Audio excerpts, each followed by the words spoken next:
மன அழுத்தம் நார்மல் இல்லை. மன அழுத்தம் நார்மல் தான் நாம சொல்றோம்னா, மனநிலை பாதிப்பான ஒரு உலகத்தை உருவாக்க நீங்க வேலை செஞ்சுட்டு இருக்கீங்கன்னு நீங்க புரிஞ்சுக்கணும். நீங்க 5 வயசா இருந்தப்போ மகிழ்ச்சி தான் நார்மலா இருந்துச்சு. மன அழுத்தம் எப்போ நார்மல் ஆச்சு?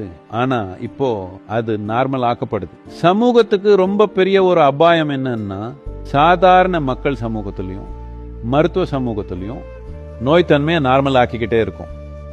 இதை சரிப்படுத்த வேண்டிய நேரம் வந்தாச்சு. ஒரு தனி மனிதன் தன்னோட உடல் நலம், மனநலம், இதை தன்னோட பொறுப்புல எடுத்துக்கிறதுக்கு ஈடு இணை எதுவும் இல்லை.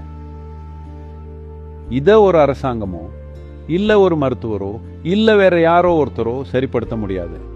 உங்க உடல் நலத்தையும் மனநலத்தையும் நீங்க தான் உறுதிப்படுத்திக்கணும். இல்லைன்னா மனிதனா வாழ்றதோட பாக்கியத்தையே நீங்க இழந்துட்டு தான் ஆயிடும். அதை நீங்க மன அழுத்தம்னு சொல்லிக்கலாம், கவலைன்னு சொல்லிக்கலாம், அதுக்கு 1000 பேர் கொடுக்கலாம். அது முக்கியம் இல்லை. அடிப்படையா உங்க புத்திசாலித்தனத்தை நீங்க எப்படி வச்சுக்கணுங்கிறத மக்களுக்கு கத்துக் கொடுக்க தேவையான ஒரு அமைப்பு முறை சமூகத்துல இல்லை. ஏன்னா அது ரொம்ப கூர்மையான ஒரு கருவி.